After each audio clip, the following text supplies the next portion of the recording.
Hello बच्चों, good morning. आज आप महाकवि कालिदास द्वारा रचित रघुवंश महाकाव्य हम के 5वें श्लोक को पढ़ेंगे। तो सबसे पहले हम इसका वाचन करेंगे, इसके बाद हम इसके अर्थ को समझेंगे। हाँ बच्चों, आस्वाद्भिः कवलैस्त्रीणानां कण्डूयनैर्दशनिवारणैश्च अव्याहतैः स्वैरगतैः च सतस्याः सम्राट समा आराधन तत्परो अभूत्। प्रस्तुत श्लोक में सम्राट के द्वारा गाय की सेवा किए जाने का वर्णन किया गया है कि किस प्रकार से वो अपनी पूरी भावना से उस गाय की सेवा करने के लिए तत्पर है। ठीक है, तो देखिए, आस्वाद्भिः स्वादिष्ट, कवलैः माने घास होता है। ठीक है, नहीं, कवलैः माने कौर, जिसको आप निवाला कहते हैं, और तृणानाम घास का, तृणैः माने घास, तृणानाम घास का। कंडूयनैर माने होता है कंडूयन माने होता है खुजली करना, तो कंडूयनई खुजला कर और दंश निवारणई, दंश मक्खियों और मच्छरों को कहा गया है, तो दंश निवारणई माने उड़ा कर या हटा कर, तो मक्खियों और मच्छरों को उड़ाना। अव्याहतई बेरोक टोक। अब देखिए इसका अर्थ, थोड़ा हमने इसके शब्दार्थ को देखा, अब हम इसके अर्थ पढ़ेंगे। तो आस्वाद्भिः कवलैस्त्रीणानां कण्डूयनैर्दंश निवारणैश्च सह सम्राटः। अन्वय के साथ इसका अर्थ देखेंगे। तो सह सम्राटः यानी वह राजा, सम्राट कौन है? राजा दिलीप हैं। सह सम्राटः अर्थात वह राजा। आस्वाद्भिः तृणानां कवलैः, गाय को स्वादिष्ट कौर खिलाकर, गाय को स्वादिष्ट कौर खिलाकर। और वो कौर किस चीज का था? घास का। तो कैसी घास खिलाते थे अपनी नंदिनी को? ऐसी घास नहीं खिलाते थे जो नुकीली होती थी, बहुत मुलायम मुलायम घास लाते थे और वह अपनी गाय को खिलाते थे। तो वह राजा गाय को आस्वाद्भिः कवलैस्त्रीणानां कण्डूयनैर्दंश निवारणैश्च, यानी वह राजा सम्राट, यहाँ नीचे लिखा हुआ है सम्राट, सह तस्याह पद से किसका बोध हो रहा है? उस गाय का। तो सह तस्याह, उस गाय को सम्राट, राजा, सम्राट कौन है? राजा दिलीप हैं। क्या कर रहे हैं? आस्वाद्भिः कवलैस्त्रीणानां, वह राजा, यहाँ से ले लीजिए नीचे से, सह तस्याह पद से नंदिनी का बोध और सम्राट से राजा दिलीप का बोध। अब आ जाइए आप पहली लाइन में, जहाँ लिखा हुआ है आस्वाद्भिः कवलैस्त्रीणानां। तो वह राजा गाय को घास का स्वादिष्ट कौर खिला के, गाय को स्वादिष्ट कौर, किस चीज का? घास का स्वादिष्ट कौर खिला करके, कण्डूयनैर्दंश निवारणैश्च, कण्डूयनैः उसको खुजलाकर, दंश निवारणैश्च और मक्खियों को उड़ाकर, तथा अव्याहतैः स्वैरगतैः स तस्याः। अव्याहतैः माने बेरोक टोक, अव्याहतैः बेरोक टोक, और स्वैरगतैः स्वतंत्रता पूर्वक जाने दे करके। तो सबसे पहले राजा क्या करता है?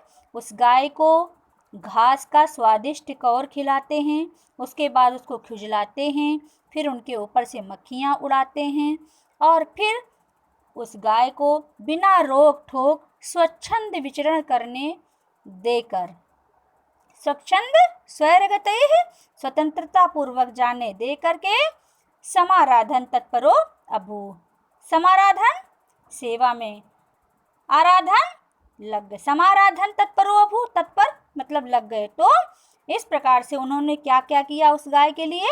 सबसे पहले पूरा श्लोक आपके दिमाग में बैठ जाना चाहिए, इसलिए एक एक शब्द इसका जो है आप लोग अपने मन में वैसे ही धारण करते रहें जैसे हम एक एक अक्षर आपको पढ़ा रहे हैं छोटे बच्चों की तरह।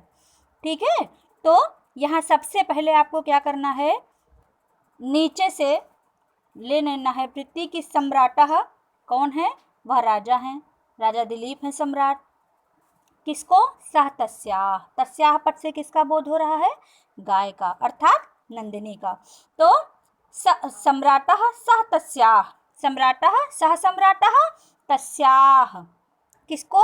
गाय को। वह राजा गाय को आस्वाद्भिः मतलब घास का स्वादिष्ट, कवलैस्तृणानाम, कवलैस्तृणानाम क्या खिला करके?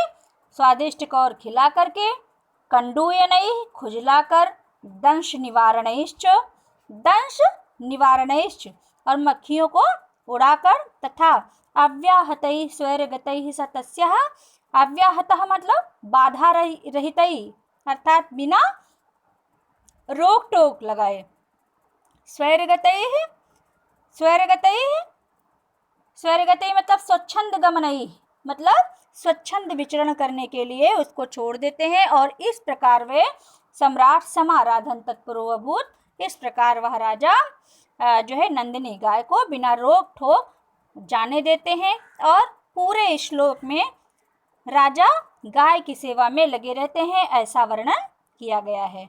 तो राजा क्या करते हैं? वह राजा गाय को घास का स्वादिष्ट कौर खिलाते हैं, उसको खुजलाते हैं, मक्खियों को उड़ाते हैं तथा उस गाय को बिना रोक टोक स्वच्छंद विचरण करने के लिए छोड़कर उसकी सेवा में लग गए।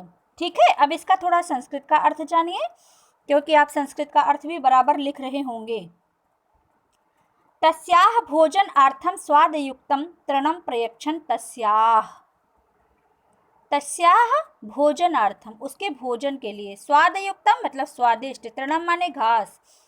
ठीक है, तो इस प्रकार से राजा क्या करते हैं? उसके भोजन के लिए स्वादिष्ट घास को लाते हैं। और शरीर, शरीर खर्जनम, खर्जनम माने खुजलाना, तो शरीर खर्जना शरीर को खुजलाते हैं। अपनयतता पीड़ा, पीड़ा कारान दंश मसकादीन, और क्या हटाते हैं? अपनयन, अपनयन माने हटा देना। किसको हटा देते हैं? जो उस गाय को पीड़ा पहुंचाने वाले, दंश प्रदान करने वाले मच्छर मक्खी इत्यादि होते हैं, उनको निवारयन हटा देते हैं। तस्याह स्वेच्छा विहारम, और तस्याह पद से फिर यहाँ पर गाय का बोध हो रहा है, तो उस नंदिनी को तस्याह स्वेच्छा विहारम, उसको अपनी इच्छा अनुसार विचरण करने के लिए छोड़ देते हैं। च अनुवर्तमानः स सर्व प्रकारेण नंदिन्याः सेवाम करोत, और उसके पीछे पीछे चल करके सभी प्रकार से उस नंदिनी गाय की सेवा जो है वो राजा दिलीप करते हैं। अब आपको लग रहा होगा कि संस्कृत का अर्थ भी बहुत कठिन नहीं है। क्यों बच्चों? आप कम से कम कुछ बोला करें कि जो है मैम समझ में आ गया कि नहीं समझ में आ गया, कि कौन सी बात नहीं समझ में आई है। आप लोग कुछ बोलते नहीं हैं, ना जो नहीं समझ में आता है उसको बताते हैं, ना समझ में आ जाता है उसको ही बताते हैं, मतलब कोई कम्प्लीमेंट नहीं। ठीक है, चलिए इसके अर्थ तो लिखिएगा हिंदी और संस्कृत दोनों में, और कहीं कोई दिक्कत हो तो आप बताइएगा।